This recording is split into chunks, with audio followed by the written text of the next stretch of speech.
All right, guys. Obviously, we didn't have a Zoom last week, so there's a bit to get through. Thanks for those of you that did come along to the Tackle Your Feeling session. I thought it was a worthwhile session. Fairly small group, but that's fine. Didn't push it. They actually wanted a fairly small group to allow for some of the conversations that occurred. Where it goes from here on in, whether it's offered again, I'm not sure. But yeah, hope for those that did turn up that you got a bit out of it. All right, so we've got some milestones this week to acknowledge. 50 games to Gavin Dew in the field. Jason Collin, who does a bit of field umpiring in the morning and then goal umpiring in the afternoon. He's doing his 50th game this week. Annette Greenshields, lovely lady. I love umpiring with Annette. She's a goal umpire that is a tremendous role model in the goal umpiring rank. She's doing her 100th. Stefan Cedarblad doing his 200th game. Stefan's had a great career so far. Obviously, the Div 1 grand final last year and umpiring well again this year. And there's another milestone I'll get to in due course. I have a few other things to note. Training this week. Umpire Association is putting on a free barbecue. Always helps get a good turn up. I think we've got good weather this Wednesday night, so it should be a good night. Obviously, there's cheap drinks available too. $2 soft drinks, $5 beers. So it'll be good to see you all there this week enjoying the barbie after training. Okay, I want to show you a bit of vision and really interesting couple of things that happened on the weekend. So let's just, we don't have a coaching video tonight, but I thought I'd show a couple of videos. So just bear with me. First of all, I wanted to show this one.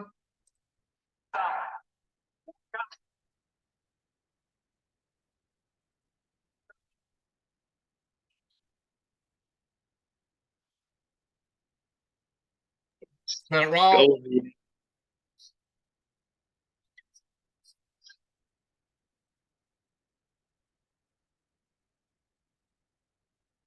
There's absolutely nothing about umpiring in that I want to show. I just wanted to show it. Now, the other one, there is something to do with umpiring. That's nasty. Sorry, couldn't help myself. All right, the next one. Just bear with me. That's complicated. It's complicated things. I've got to get a different screen up. Okay, this is the one that has an umpiring component to it. So this is from a Div 7 game of the weekend, Houghton and Mitchell Park. So I'll let it roll, and then I'll have a bit of a commentary on it. All right, I'll play it again. Gory, I'm interested in your thoughts on this one.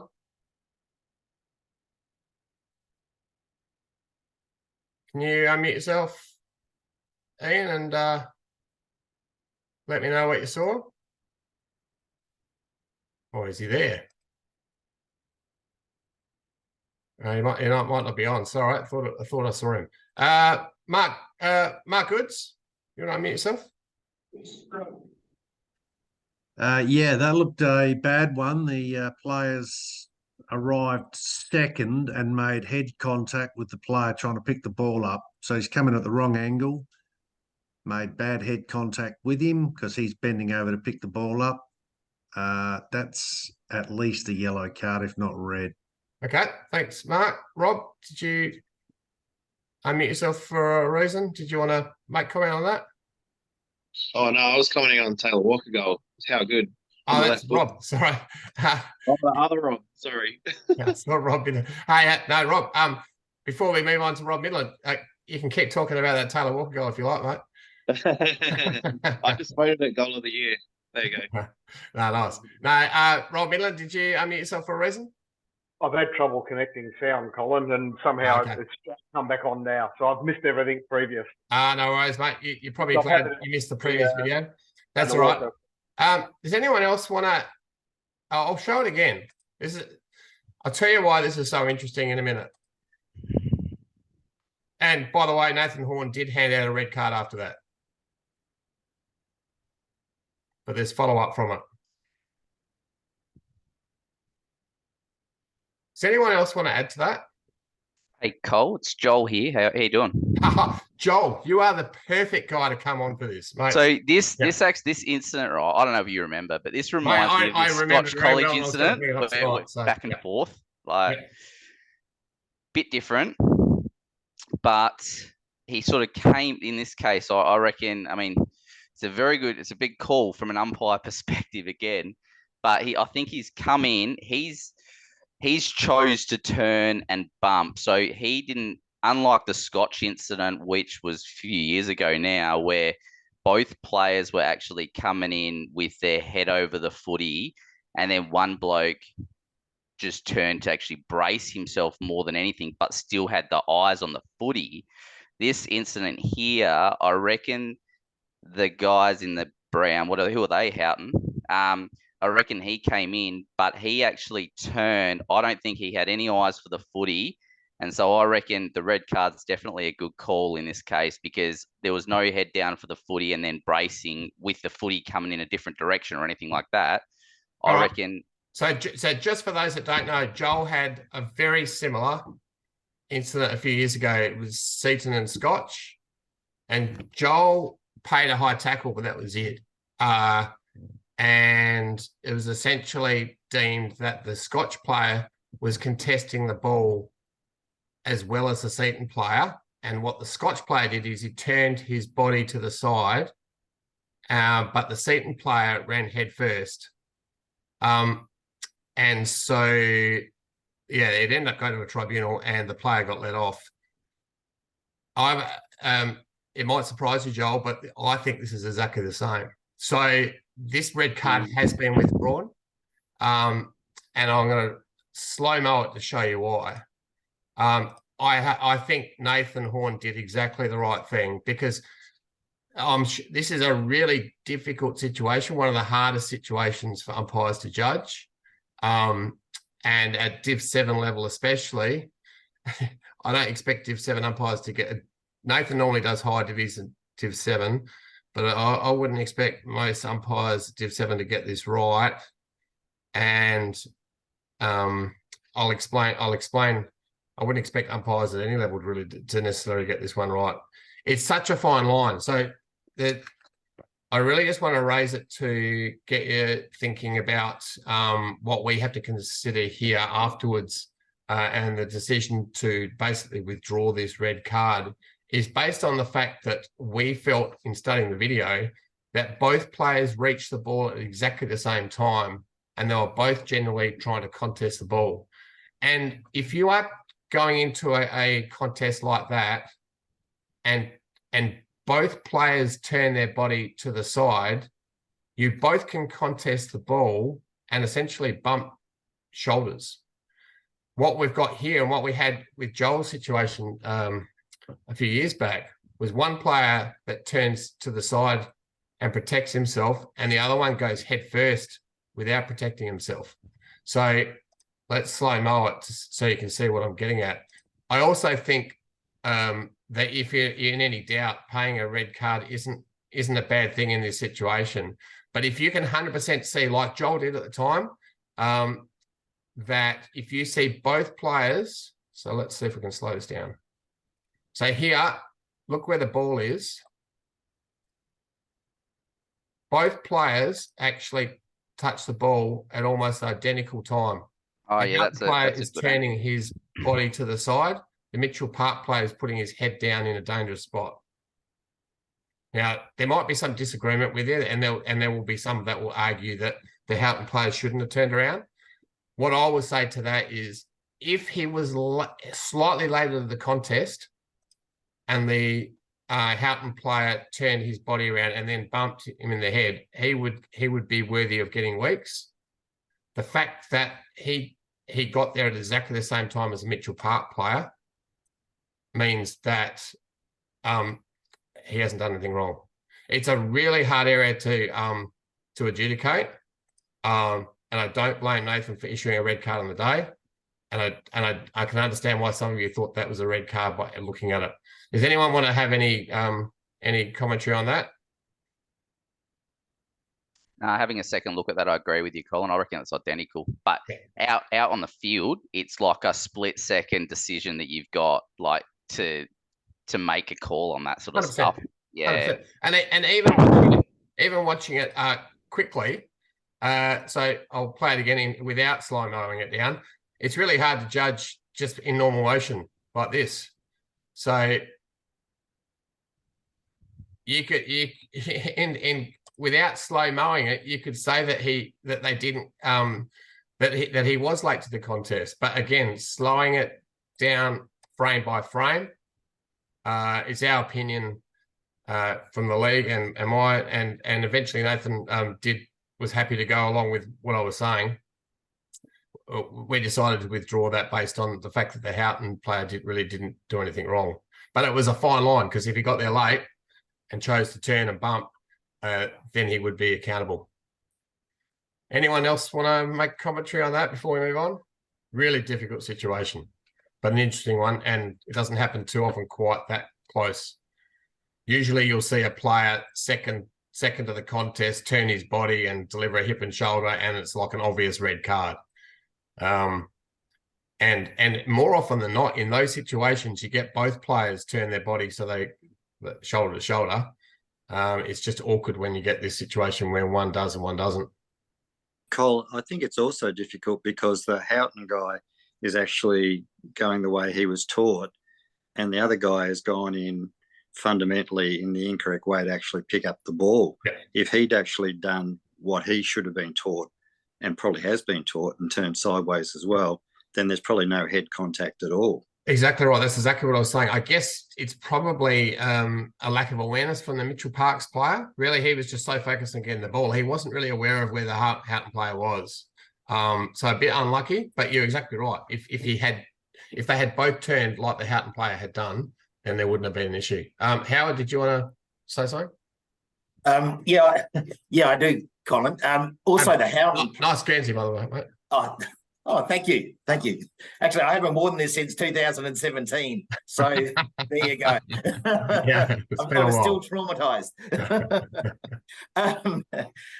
Also, the Houghton player's hands, when you look at his arms, he's kind of making a genuine attempt to try and grab the ball as well. So I'm kind of thinking his motivation was to get to the ball. And I assume with the red card, this player went off then for the rest of the match. Yeah, it did. Yeah. I'm not sure. Actually, I'm not sure whether Nathan let him back on, but he definitely issued a red card. They played one short for 10 minutes. And I don't blame him at all. There's absolutely no criticism of Nathan in this instance because it happened so quickly. And if he did arrive a little bit late, then you would want a red card. So, yeah, I think Nathan was fine with what he did. And it's also good that he was happy to go with what was sort of put to him afterwards and withdraw it. So, yeah, we need to move on. We've got plenty more to get through. So I'll put the link and the time for those that actually want to have a look at it later on. All right. So we did have an incident a couple of weeks ago where a club wanted to ask if a player was eligible to play. There was a conversation with the umpires. If you get that question, just refuse to engage in that conversation, because what ended up happening was the players did play. The umpires didn't give the all clear, but the club took it that they gave the all clear. And really, at the end of the day, it's not our responsibility to have a say on that. So the club has lost the points for that game because they played ineligible players. If there's any questions regarding eligibility of players to play in a game, just say you need to contact the league about it, and certainly don't engage in a conversation, give them any idea that it is okay or it isn't okay. All right, we get to that time of year. It's starting to get close to finals. Women's final round this week, and they're into finals. So I've got a bit of an outline on, as a field umpire, what you can look forward to as far as grand finals appointments. So we've got a few criteria. To automatically qualify to umpire a grand final, you need to have attended at least 10 Adelaide Footy League umpires training sessions up until the end of July. So I've got a list. I'll send it out in the coaching notes. If your name's on that, you've attended at least 10. You need to have umpired at least one Division 4 or higher men's A grade game during the year. Or if you're a female field umpire who primarily umpires women's footy, you'll also be accepted into this qualification. As I said last year, I'm keen to encourage the female field umpires, and as long as you attend training and umpire well, then you can be eligible as well. The next criteria is you umpired well throughout the minor and major rounds, so your performances still warrant whether you end up getting a grand final. And the last one is you're a member of the Umpires Association. So I will send out a list tonight of those who had signed up and the link for those that haven't yet. So field umpires who have not fulfilled all of this criteria can still be appointed to a grand final if there are enough umpires who are unavailable or underperform. So if you don't tick all those boxes, you still have a chance of being looked at, but you're not automatically qualified. And coaches, last year we had most of the coaches run a grand final. They know that they're not automatically qualified for a grand final, and they'll only be appointed if there's a significant number of umpires unavailable. Last year we had a bunch, injured or not available, so they were brought in for a bit of experience. And the same will go this year if we get a bunch of pullouts and we need them to run grand finals, but there's no guarantee for the coaches. So yeah, no field boundary or goal umpire will be appointed to a grand final if they're not an association member. So that list will go out with the email tonight. Even if you're not going to get a grand final and you train, you're part of the group, you receive benefits that the association provide. It's just a good thing to do. So hopefully you all can sign up if you haven't yet already. The association's having a schnitzel night on so Wednesday week. So this week's the free barbecue. The following week is the schnitzel night after training.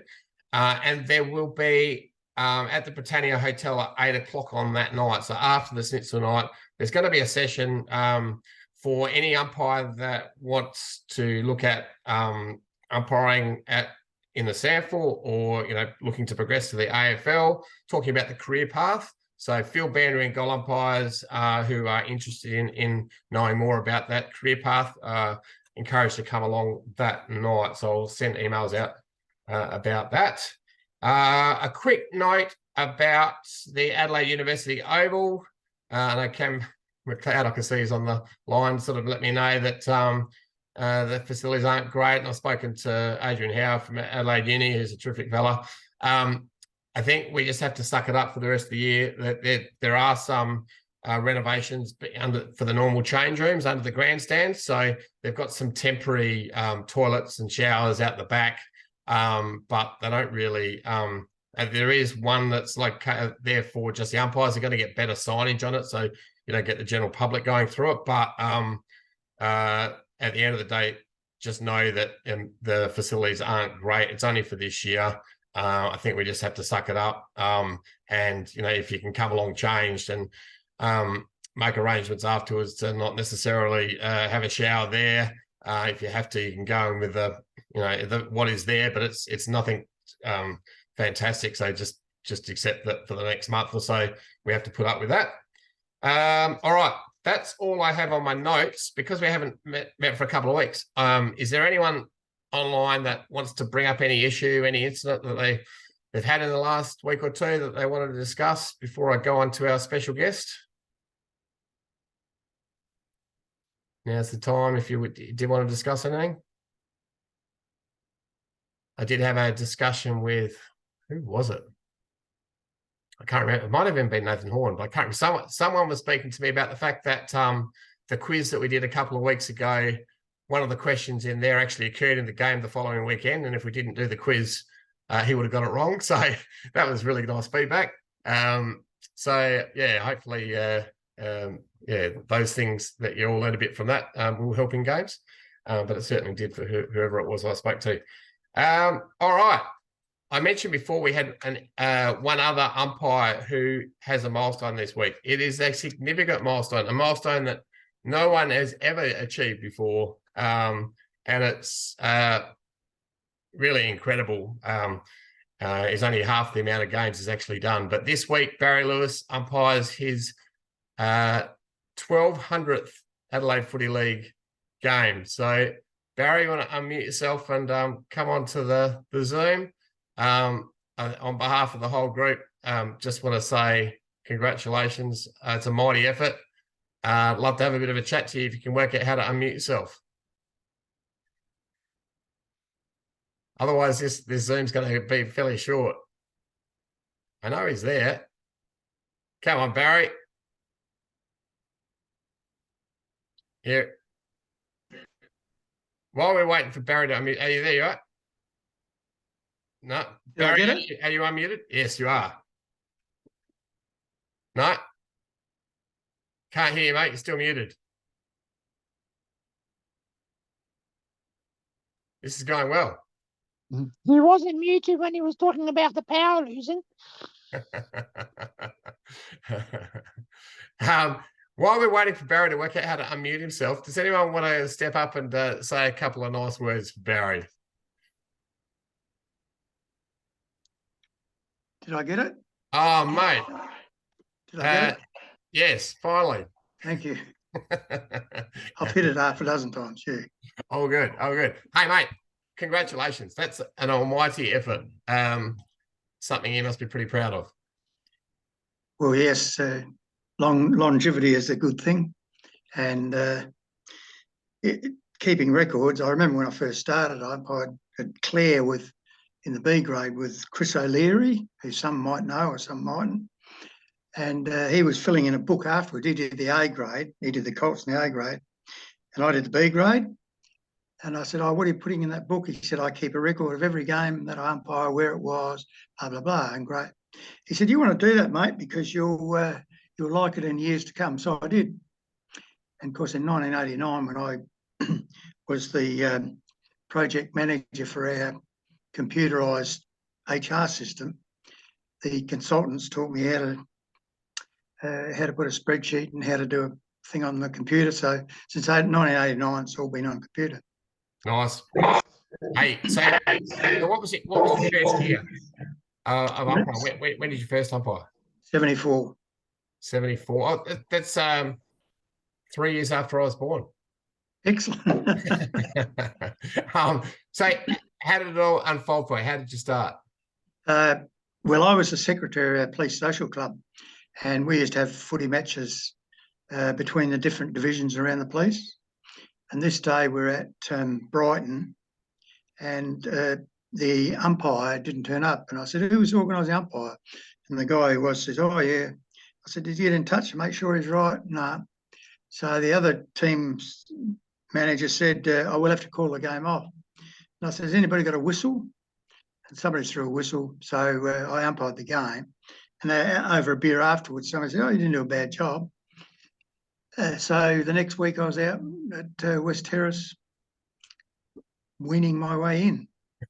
So had you played before that? Oh, yeah, I played for 15 odd years. Yeah. At any decent level? Only B grade. I played A grade for Ethel in A4, but all my other games were, I was always a B grade player. Nice. And so won a premiership in '66 for Encounter Bay in the B grade. Beat Strathalbyn by a point. The audio is coming about 5 seconds before the video here at the moment. It's quite strange, but anyway, we'll persist. We can hear you well. What position did you play as a player? Always ruck. Okay. Always first ruck. Yeah. So was that the amateur league you started umpiring with initially, or what league was it? No, the first, in my kid days, I played for Harndorf up in the hills. And I played, when I was 16, I played in the B grade up there. But then I gave it away for 3 years when I joined the job, and I played basketball. But when I was 20, I went back playing footy and played 1 year in Great Southern when we won that premiership. Then I went to Flinders Park for 4 years, and then went to Ethelton for 4 years. So you started at what age? When I started umpiring, yeah, 26, 27. And what league was it you started umpiring in? With the country, with the SNFL. Yeah. We were trained out on West Terrace then, but you did country games. And so you've then obviously done a bit of country. And when was it you decided to move just umpire here in the city? Well, later in that year, the first year, we had our police award come in, and of course before that we never got penalty pay for Saturdays, so I could take a Saturday off. But then suddenly we've got this award creating money, and I said, look, I can't afford to go for $10 umpiring in the country. So they said, oh, you can either go to independent schools or Norwood North or Glenelg South. So I went to Glenelg South and umpired there for 4 years. Did three A grade grand finals there. So with all your game record, you'd be aware, how many grand finals have you done over the time? Well, nobody's counting, 93. And how many overall games? So it's your 1200th Adelaide Footy League this week. I haven't put the last. I did 3 for you Saturday and then 2 Masters Sunday. I haven't updated it yet, but nobody's counting. 2,637. Nice. So what keeps you going, Barry? Like, honestly, it's an amazing effort. But, you know, for those that don't know, Barry is 77, which is, you know, you still got a few young years man. left, I would think. Young man. Yeah, that's right. But what keeps you going? Love of the game. I love football. Absolutely love footy. And I really enjoy umpiring and just enjoy the camaraderie that we have as umpires. But down the grades, you can always know everybody who you're umpiring. Just so much enjoyment, Colin. Yeah. And is there a particular highlight of your umpiring career? Like, I know it's hard to pinpoint one, maybe a couple that you can spring to mind. I can remember when I was umpiring with Safa, I did 5 Divi 1 grand finals with Safa, and the one where I thought I would get that I didn't get was 84, when I won the Golden Whistle, did the state game, and also got umpire of the year, and I got the Divi 2. But I could understand that at the end, Jeff Moffat, who umpired with me, he was furious. He reckons he should have got it. But I knew that Maurice Smith, who was the coach then, was I always thought Gary Matson would get the grand final, but because Peter, who was he? He's died now, but he was umpiring his last game, and of course Murray was always a protege for Murray, or Murray was his protege. And when he got it, I thought, well, that's fair. I said to Jeff at the day when we umpired the Salisbury North and Ingle Farm Divi 2 grand final, he was furious. This is shit. This is not foot. I'm not going to umpire that. I said, shut up and listen. You're going to umpire with me, and don't you let me down out there. So we got through the game. Ingle Farm won. And at the end of the day, I said, well, you know, I've done the state game this year. I got the Umpire of the Year award. I got the Golden Whistle, and I'm doing Divi 2. And Graham Hill, who also umpired some league games, he was the boundary umpire then. He got the Silver Whistle. And he said to me Saturday when we were at the game, hey, Bear, Silver Whistle and Golden Whistle do the A2. I said, that's what it's all about, mate. So my Safa days were pretty handy. I did two interstate games, did 5 Divi 1 grand finals. But overall, I did A1 grand final in Amateur League, did 3 straight in Glenelg South, where I was pretty early in my umpiring, just umpiring everywhere. And then, of course, when I went back to the league after Safa folded, I did 5 A-grade grand finals in the country, because I love country umpiring as well, with all the friendliness. So that was good. And on the weekend, I umpired with Greg Dittmar. Oh, yeah. He's just started back to do some umpiring. Yeah. And he said, you know, I can remember back in 88 and 89 when you took me up the country driving, and he said they were great times, weren't they? So back to known with Ditts, and he's come back to umpire with you for a while.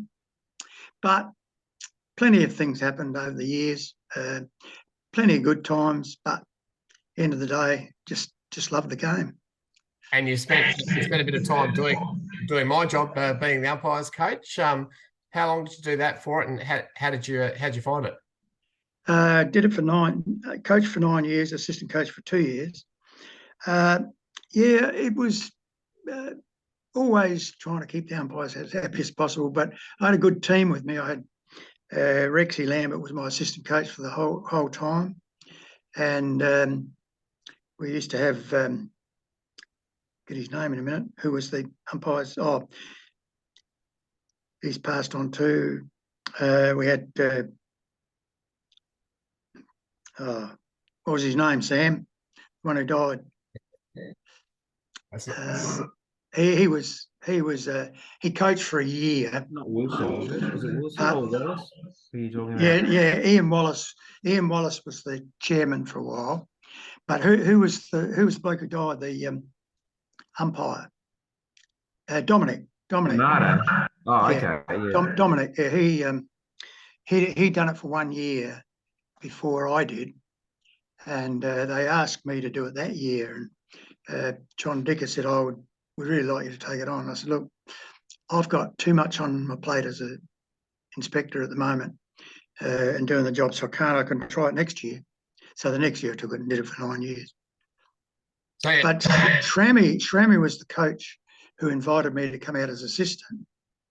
And I said, "Do you really think that's good with the amateurs?" I said, "I don't know a lot of the amateur umpires, and you're from the league and I'm from the league background. Do you think there might be a little bit of resentment with two of us aliens?" Shrammy said, I want you. So that's I went out and backed him up for a couple of years. But Sirius was always worried about the executive. The executive really don't like me. They don't like me. They keep picking on me. I said, just tell them to get stuffed. And but he stood down the next year when he split up with his wife, and that just opened the door. And yeah, I enjoyed it for the 9 years I did it. I wanted to go on for a 10th year, but David Green come in and did a bit of bullying then, so I missed out.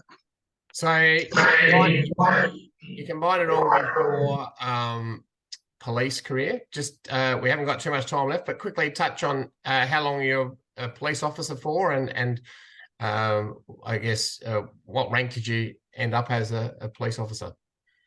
Well, I'd spent 53 and a half years in the job, and in 1989 I was appointed inspector, and when I retired in 2017 I retired as a superintendent. But I'd been out for many years out as an LSA commander, Elizabeth, Port Adelaide, Hills Murray, Holden Hill, and I really enjoyed being with the community as a commander. And then my last couple of years, I think I must be getting a bit old, Commissioner decided he wanted me to come in and straighten out some CIB things. So I had to go and work for the Commissioner and do some reviews of the CIB and the operational policing at the time. I didn't mind the reviews, but I just hated working in headquarters. So that brought about the good thing about retiring early. Nice. And was it always something that they encouraged you? Were able to, like, did the police force like always assist your umpiring career? Were they always flexible in allowing you to do what you loved? Well, I never missed a game. I never missed umpiring a game. I could often take as due on a Saturday, which was accrued time. So I never missed a game. And of course, once I was an inspector, I did what I liked anyway. Nice. Well, Barry, the Zoom is about to cut off, as the time limit, as you know, restricts us chatting anymore. But on behalf of the whole group and the league, congratulations for an almighty effort to reach 1,200. I hope you really enjoy this week. And of course, you'll be there this Wednesday night as you usually are. And I'm sure a few of the other umpires would like to share a drink with you to celebrate. So well done once again. Very humbling, Colin. Thank you very much. Fantastic. Congratulations. I won't be there. I've got commitments, but congratulations, Barry. But, all right, that does it for this week. And yeah, look forward to this week with the nice weather. You start to get the sniff of finals, the barbecue that we've got on. It'd be great to see you all there this Wednesday night. And look forward to another big round this week. And go the Crows. See you, Cole. Well done, Barry. Oh, welcome back, Barzy. Yeah, well done, Barry. Yeah, good to see everyone. Congratulations, Crows.